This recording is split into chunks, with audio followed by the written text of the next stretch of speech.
The age of the Janapadas resulted in the formation of urban centers as there was an expanding agrarian economy.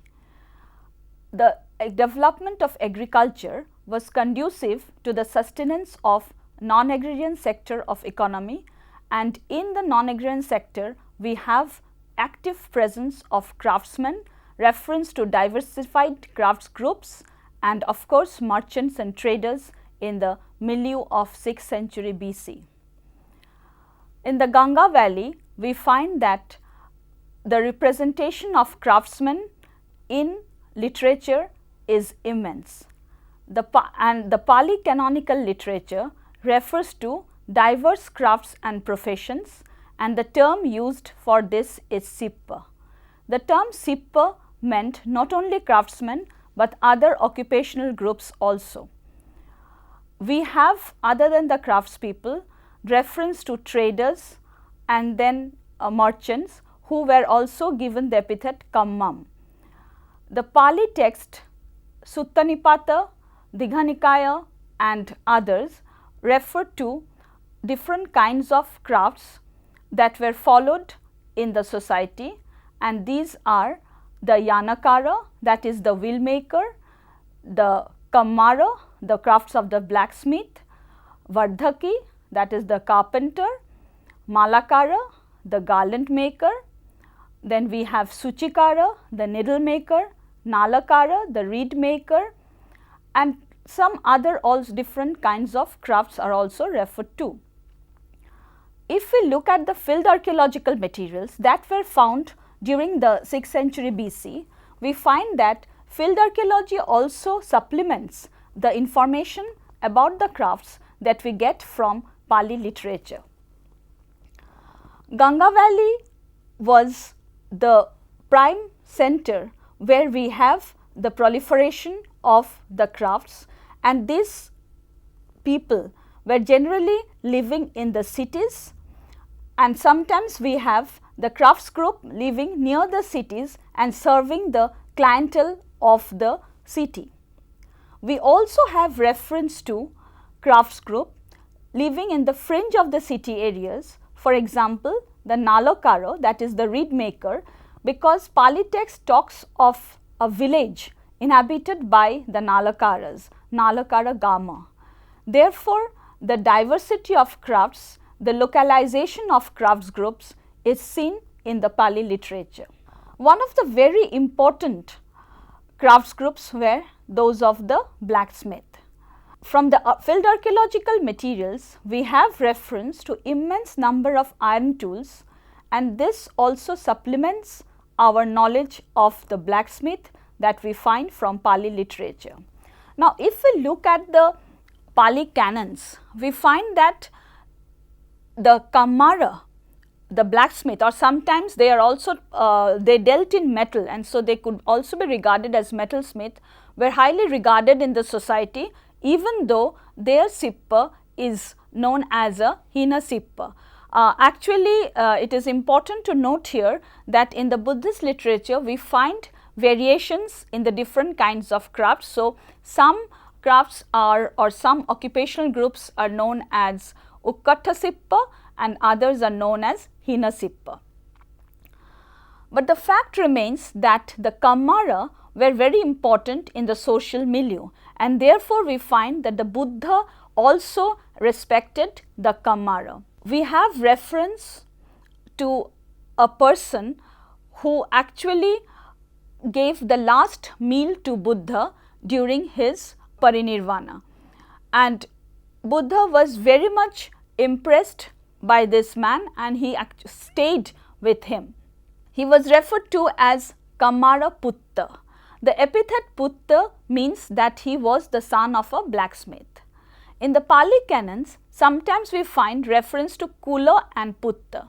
So, when they are talking of Kula associated with a particular crafts group, it means that it talks about a family. And so, if someone is given the epithet Kula, then it means that the entire family was practicing that same crafts specialization. Therefore, we find that craft specialization and localization was very important right from the 6th century BC. We find that field archaeological material give us enough evidence of iron tools, iron implements. Therefore, we have iron edges, iron shaped plowshares from the different archaeological sites of No, Atranjikhera, Prahlhadpur, Patna, Rajgir and others, which are very important archaeological sites for the production of iron tools. Iron tools have also been found from the peninsular India in the context of megalithic culture. But it is important to note that when we are talking of the megalithic culture, we do not find iron plowshares there, and therefore perhaps the kind of urbanization that we find in the 6th century BC in the Ganga valley is not seen in the megalithic cultures of peninsular India, even though they have the use of iron implements. Another very important craft associated with daily life was that of the Kumbhakara, that is the craft of the potter. Kumbhakara was quite respected in the Pali canon, and therefore we find that even a Kumbhakara whose name was Ghotikaro, he was a devout follower of Kashyapa Buddha, and even though he was not very wealthy and he could offer Kashyapa Buddha only rice and curry, Kashyapa Buddha stayed in his place, in his house, and was very fond of him. He was very affectionate towards Ghotikara. Therefore, potters were, albeit they were having a low sippa, hina sippa, but they were having some kind of ritual status in the milieu of 6th century BC and even after that. Regarding field archaeology, we find that we have presence of exclusive, very beautiful pottery during this period coming from the urban centers, and we all know about the northern black polished ware, which was particularly evident from the Ganga valley and the regions around. From the 6th century BC to 3rd century BC, the geography of NBP potteries were found in the northwest India till Bihar region. Now, this kind of pottery, the northern black polished ware, is marked by a highly black polish, and it is termed as a deluxe pottery by many scholars. The reason of it being called the deluxe pottery is twofold. One, because when you find NBP in a context with other kind of potteries, for example, the PGW, the painted grey ware, or the black and red ware, you find the number of NBP ware are much less than the other potteries. So, this completely will-made pottery with a fine lustrous polish was not used for daily usage or daily use. Otherwise, you would have got it in bulk from the archaeological sites. Another important factor why it is termed as a deluxe pottery and is always associated with urban centers is that we have evidence of NBP being repaired. This is very important because a pottery which has been broken is not thrown away. On the other hand, it is remanufactured, it is repaired, which suggests that it was a deluxe pottery and was important for the household. Thus, NBPW gives us enough evidence of the quality of a potter's craft. Kumbhakaras are also referred to in different literatures where we find their active presence in the social negotiations. The third group which are important in the context of artisans were that of the Vastrakaras or the weavers. We have reference to the weaving community known as the Tantubaya in the Pali canonical literature. But what is interesting is that a Tantubaya is differentiated from a Tunnavaya and from a Suchikara.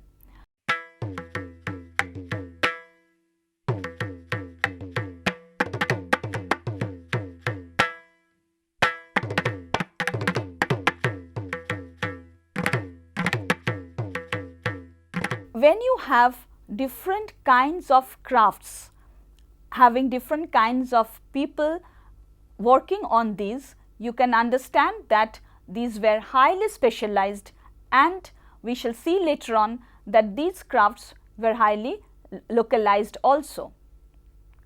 Varanasi remained a very important place where you have a continuous tradition of weaving. But apart from Varanasi, there are other places in North India which also saw the weaving tradition flourish during the period of our choice. Another very important craft related to urban life was that of a jeweler, Monikara. We have the presence of different kinds of precious metals, semi-precious stones, jewelers' workshop found from archaeological sites.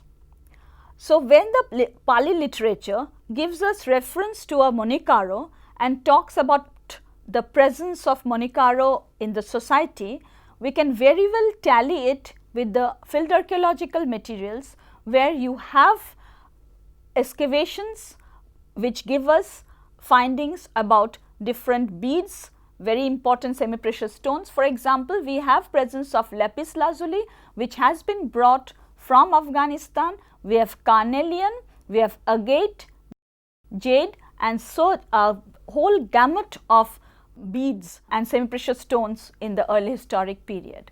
So, this kind of presence of archaeological material supplemented by literature is very important for understanding the nature of the crafts group in this period.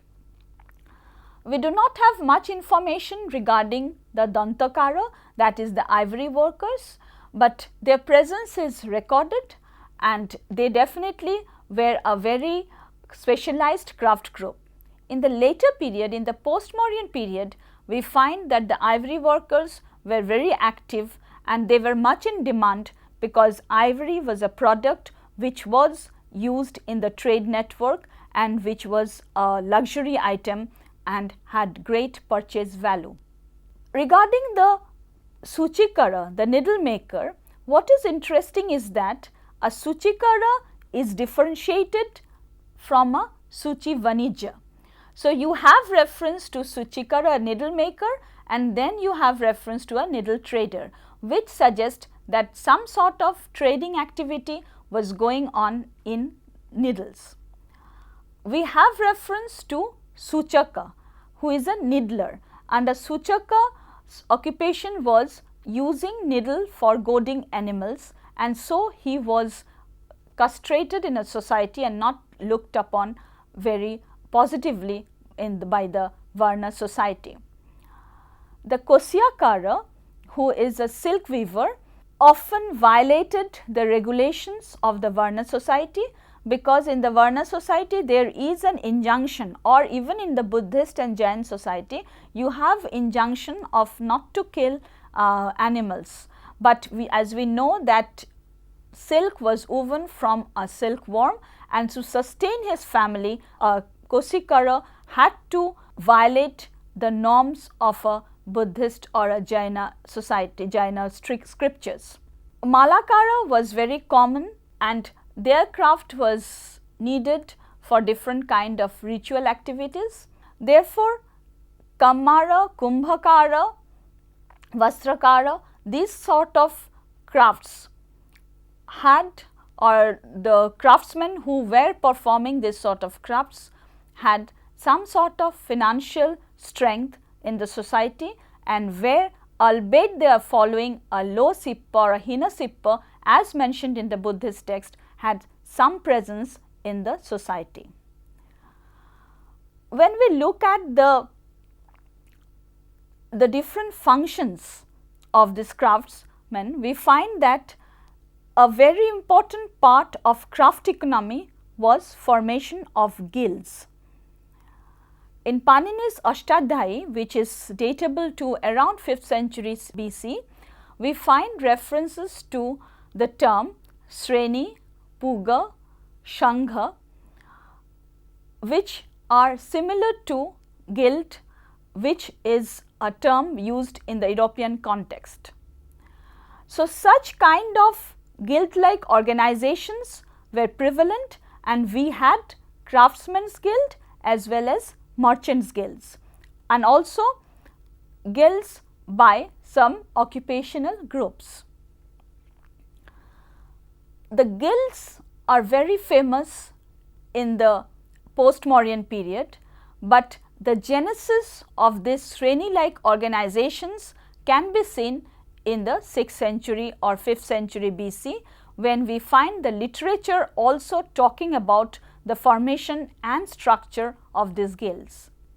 The Gautama Dharma Sutra talks about the merchant guilds and the crafts guilds, and he says that these guilds had their own respective rules and regulations. So, it is very important that these guilds could form their own laws and customs, and they were not under the rule of the state.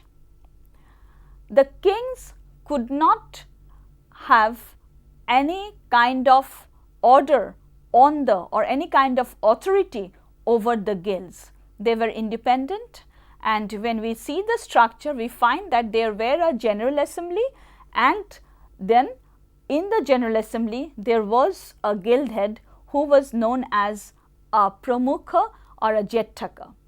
And this Pramukha and Jettaka sometimes belong to the particular guilds, because we have reference to Malakara Jettaka or Vaddhaki Jettaka, and again we find that these professions, the profession of the crafts, were most of the time hereditary, because we see that the son of a master mariner, that is Mahanavika, becomes a Mahanavika in the stories of the Jatakas. The Jataka stories are a little late, but they give us information on the society and economy of the 6th century BC or of the period of the Janapadas. So, in the Jatakas, we have a vivid description of the localization of these craft guilds. Thus, we have reference to Vaddhaki Gama, that is, we have a village of 1000 family of carpenters or woodcutters who are working on woods. So, this is highly localized. Then we have references to Kammara Gama also, where also we find reference to 1000 families. Now, the term 1000 or 500 may be conventional, but what is important is that they were localized in a particular sector. Even in the urban space, we have names of roads in the name of a particular craft group. For example, we have Malakara Bithi. So, which means though Malakaras lived in that particular lane and that particular area. Romila Thapar feels that these people were localized not only in the urban space, but also we have to notice that the physical occupation of a particular space was identified with the particular craft group.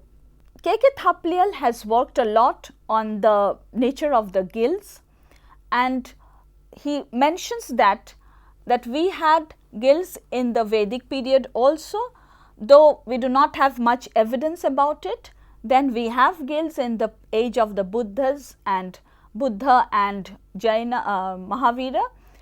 In the Mauryan period also experienced guild, though it was much more state controlled. In the post-Mauryan period also, and in the Gupta period, the guilds continued in the Indian context. The guilds were twofold. One was the craft guild, other was the traders guild. But what is interesting and important to note is that the crafts guilds had generally hereditary succession, which is not always noticed in a merchant guild. the reason for the proliferation of crafts and the organization of guild, according to Thapliyal, is that with the coming of the new religions, Buddhism and Jainism, the society moved away from the earlier practices of yagya, that is sacrifice, where a large amount of material wealth and animal wealth, for example cows and other things, had to be sacrificed and were given up. So, now in this society the material wealth was there and this was used for trading purpose. Moreover, both the religions, Buddhism and Jainism, did not have any taboo regarding pollution or purity.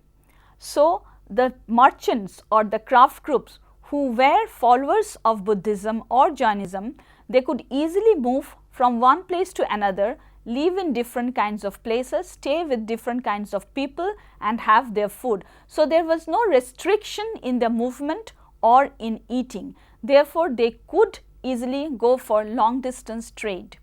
So, along with the traders, the crafts group, the specialized craftsmen also sometimes moved from place to place, and therefore, we have reference to itinerant craftsmen who moved from one locality to another. We find that the guilds were never interested in getting political power. They were more localized and they were happy with their own organization. But when a situation arose where suppose there was a choice of a ruler, then they must be having their own say, because we find that the guildsmen or the heads of the guilds had some position in the royal court. We find that the heads of the guilds accompanied Shuddhadana in welcoming the Buddha, and even when Bimbisara went to pay a visit to the Buddha, the heads of the guilds were with him. So, you have the guild heads getting some kind of position in the royal court. Regarding the guild laws, we have reference of Vasishtha Dharma Sutra, which gives the idea that the guild laws were final and a guild has to abide by the guild laws as well as the state laws. But when suppose there is a boundary dispute among the guilds, so it was the guild law which prevailed. So, therefore, the Sreni or the guilds in this period was very important as an organization, and this could happen only because of diversification of crafts, specialization of crafts and localization of crafts. But apart from the craftsmen, we have reference to other professions. For example, we have physicians like Veja, and we have reference to Jivaka, who was a very famous physician of his time. Then we have mention of surgeons, Sallakatta. The entertainers are very common in the social milieu. Natto, Nattaka are always referred to. Then we have reference to Ganana, that is the accountant, and these all formed the larger part of the Sippa of the Buddhist canon. And why this sort of crafts were becoming so important and why there was proliferation of crafts is also evident from the fact that because of the forest resources and other kinds of resources of the Ganga valley, we find that the resources were being utilized for making certain things. For example, sugars were crushed and made into sharkara. Then different wools, yarns, cotton, these were turned and fibers were being made from this. Timbers were used for building materials. Animal skins were used for hides. So, you have different kinds of agricultural as well as animal products which could give rise to a variety of occupations.